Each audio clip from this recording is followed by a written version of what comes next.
Everyone welcome to my channel. तो अब हम बात करते हैं हमारा जो मिडवाइफरी के अंदर जो हमारी सेकंड यूनिट चली हुई है उसके नेक्स्ट टॉपिक के बारे में। तो पिछला टॉपिक जो हमारा इम्प्लांटेशन का हुआ था उससे नेक्स्ट टॉपिक हमारा है डेसिडुआ। तो हम जानते हैं कि डेसिडुआ जो है होता है क्या, तो उन्होंने बताया है the decidua is the endometrium of the pregnant uterus.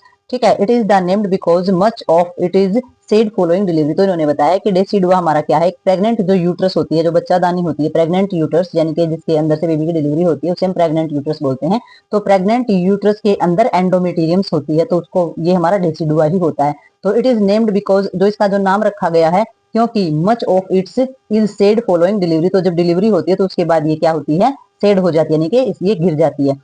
ठीक है, नेक्स्ट इन्होंने बताया है जो हमारा डेसिडुअल रिएक्शन। तो डेसिडुअल रिएक्शन जो इन्होंने बताया है the increase structures and the secretory activity of the endometrium that is brought about of the response and the progesterone following implantations and now as the decidual reaction. तो इन्होंने बताया decidual reaction यानी कि decidua जो होता है उसका जो रिएक्शन होता है, मतलब कि प्रतिक्रिया जो भी होती है, तो वो हमारी कैसे होती है, वो हमारा जब भी इम्प्लांटेशन होता है, ठीक है, तो हमारा जो इम्प्लांटेशन के दौरान जो भी चीजें होती है हमारी, तो वो जो हमारा इम्प्लांटेशन होता है उसके बाद जो प्रोजेस्टेरोन हार्मोन्स जो हमारा होता है, प्रोजेस्टेरोन हमारा हार्मोन ही होता है, उस हार्मोन्स का जो भी रिस्पॉन्स आता है तो उसमें हमारी एंडोमेटेरियम्स में जो बड़ी हुई जो स्ट्रक्चर्स होता है ना, जो स्ट्रक्चर्स बढ़ जाता है, तो बड़ा हुआ स्ट्रक्चर जो है उसके अंदर जो है रिस्पॉन्स होता है। रिस्पॉन्स कैसा, सेक्रेशंस होने का। तो जो सेक्रेशंस होता है ना, उस सेक्रेशंस की का जो भी प्रोसेस होता है, जो उसका जो बदला हुआ जो रूप होता है या जो रिस्पॉन्स होता है, उसको हम डेसिडुअल के रूप में जानते हैं। यानी कि जो हमारी एंडोमेटेरियम वाल होती है जब वो टूटती है और उसमें से स्त्राव होता है तो उस कंडीशन को हम डेसिडुअल के रूप में जानते हैं। ठीक है, तो नेक्स्ट इन्होंने बताया change occur in all of the components of the endometriums but most marked it the implantation site of first common around of the material maternal blood vessels. तो इन्होंने बताया है कि जो हमारी इंडोमेटेरियम्स जो होती है उसमें सभी कंपोनेंट्स जो हैं वो बदलने वाले होते हैं, यानी कि सभी कंपोनेंट्स क्या होते हैं, हमारे परिवर्तनशील होते हैं। लेकिन सबसे अधिक जो हमारा सबसे अधिक जो हमारा होता है, अधिक जो हमारा इम्प्लांटेशन वाला जो मार्क होता है, यानी कि जिसको मार्क निशान जो चिन्ह जो भी हम बोलते हैं, तो मार्क जो होता है वो सबसे पहला हमारा जो मदर का, तो वो जो साइट होती है वो क्या होती है, हमारी मदर की जो ब्लड वेसल्स होती है उसके पास में पाई जाने वाली जगह होती है वो। ठीक है, तो ये सबसे पहली जगह होती है कि मदर का जहां पर इम्प्लांटेशन होता है वो वाली जगह सबसे मेन मानी जाती है, सबसे पहले इसमें होता है। तो इसमें जो फिब्रोइड कनेक्टिव जो टिश्यूज होते हैं, stroma becomes change into the epithelial cells called of the decidual cells. तो इन्होंने बताया है कि जो हमारे फिब्रोइड कनेक्टिव टिश्यू होते हैं, फिब्रोइड यानी कि एक टाइप होती है हमारे टिश्यू की, तो ये जो स्ट्रोमा के अंदर हमारे जो फिब्रोइड कनेक्टिव टिश्यू होते हैं वो चेंज हो जाते हैं, किसमें, एपिथेलियल सेल्स में चेंज हो जाते हैं, और फिर वो क्या कहलाते हैं, हमारे डेसिडुअल सेल्स बोले जाते हैं। ठीक है, आगे उन्होंने बताया the glands show mark dilation and increase of the turtles with of the lining epithelial showing of the evidence of active cells of the proliferation with the increase secretory activities. तो इन्होंने बताया है कि जो जितने भी हमारे जो भी ग्लैंड्स होते हैं, तो जो ग्लैंड्स होते हैं वो क्या करते हैं, इनके जो ग्लैंड्स होते हैं उनके अंदर फैलाव होना स्टार्ट हो जाता है, यानी कि डायलेशन होना स्टार्ट हो जाएगा, और वो बढ़ेंगे। बढ़े भी कैसे कि हमारे टॉर्टोसिटीज यानी कि टेढ़ी मेढ़े बढ़ेंगे, इंक्रीजिंग तो होगी बट टेढ़ी मेढ़ी इंक्रीजिंग होगी उसके अंदर। ठीक है, तो वो कैसी जो टेढ़ी मेढ़ी जो इंक्रीजिंग होती है तो टेढ़ी मेढ़ी दिखाई देगी हमें। ठीक है, तो वो टेढ़ी मेढ़ी दिखाई देती है, और जो उसका जो भी हमारे जो जैसे कि ये है एपिथेलियल्स है हमारा। ठीक है, तो एपिथेलियल्स जो है वो बड़ी हुई, और जो हमारी जो सेक्रेशंस की जो भी रिस्पॉन्स होता है तो उसके साथ हमारी जो जितने भी सेल्स होते हैं वो सारे के सारे एक एविडेंस के रूप में हमें दिखाई देते हैं कि भी इनके अंदर जो चेंजेज होता है वो उसका एविडेंस होता है कि भी ये एक्टिव है, और इनकी जो इंक्रीजिंग हुई है वो टेढ़ी मेढ़ी हुई है, और इसका डायलेशन हुआ, तो सारा का सारा एविडेंस जो है वो दिख जाता है हमारा किसके अंदर, सेक्रेटरी एक्टिविटी के अंदर, यानी कि जो हमारा स्त्राव की जो प्रक्रिया होती है उसके अंदर हमारी सारी की सारी चीजें साफ दिखाई दे जाती हैं।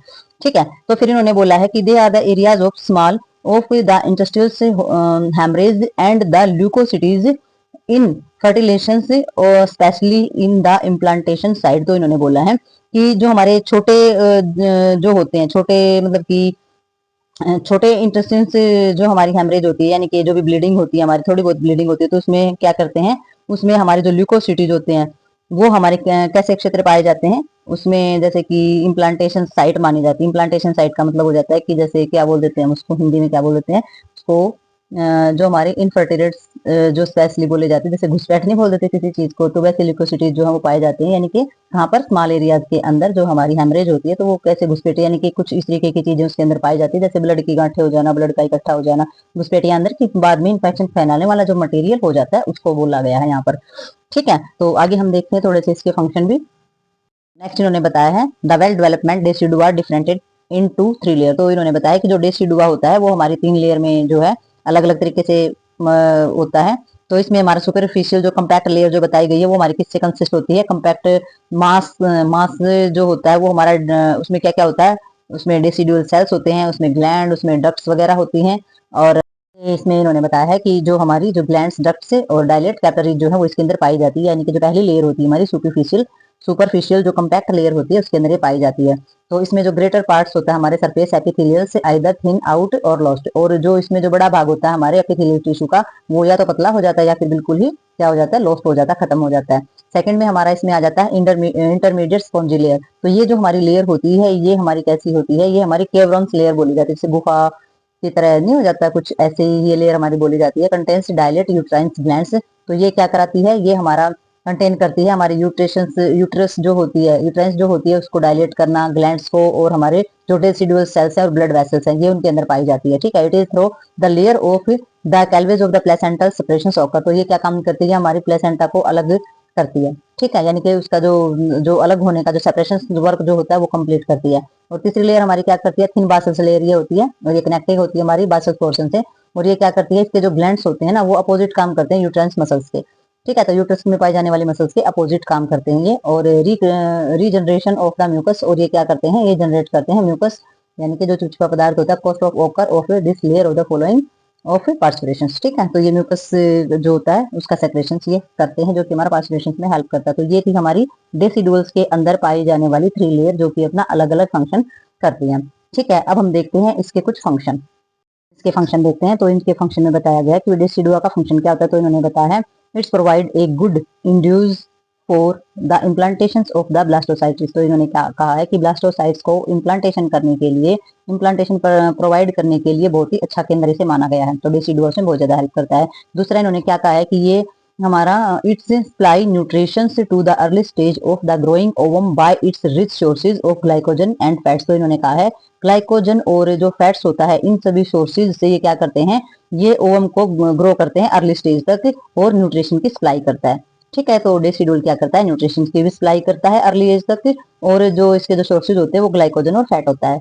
ठीक है, तो नेक्स्ट इन्होंने क्या बताया है, डिपर हमारे पेंट्रेशन, यानी कि जो हमारी पेंट्रेशन होती है, डिपर पेंट्रेशन यानी कि गहरी स्थापना जिस चीज की होती है। तो इन्होंने बोला है डिपर पेंट्रेशन जो है वो किस पर किन किन चीजों पर नियंत्रण कर रही है, ट्रोपोब्लास्ट को, पर हमारे लोकल हमारे पेप्टाइड से हैं या साइटोकाइनेज हैं या फिर हमारे इंटीग्रेशन से, तो इन सभी पर नियंत्रण करता है हमारा डेसिडुअल्स जो है होता है वो इनको पूर्ण रूप से स्थानीय रखता है, जोड़ के रखता है। ठीक है, फोर्थ इन्होंने बताया डेसिडुआ बासल्स जो है वो take part in the formation of basalis plate of the placenta. तो इन्होंने बताया है कि जो डेसिडुआ होता है वो हमारा प्लेसेंटा की प्लेट बनाने का काम करता है, यानी कि प्लेसेंटा के निर्माण में हेल्प करता है।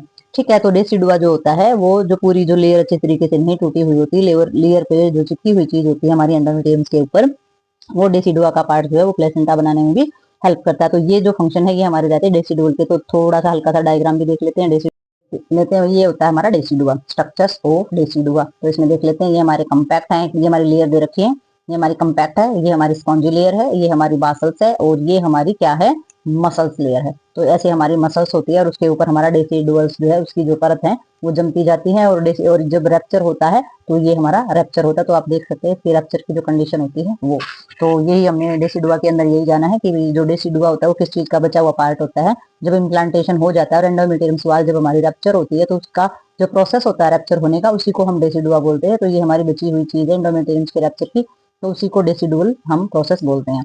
ठीक है, तो इसमें हमने जान लिया है, इसके फंक्शन भी जान लिए हैं और इसकी तीनों लेयर के बारे में जान लिया है, इसकी डेफिनेशन होगी, थोड़ा सा हमने स्ट्रक्चर्स में भी देख लिया है। अब हम जो नेक्स्ट वीडियो होगी उस पर जानेंगे अपनी कोरोनिक विलाई और जो हमारा कोरोन्स होते हैं उनके बारे में जानेंगे। तो इस वीडियो में बस यहीं तक, तो मिलते हैं नेक्स्ट वीडियो में नए टॉपिक के साथ, तब तक के लिए बाय बाय।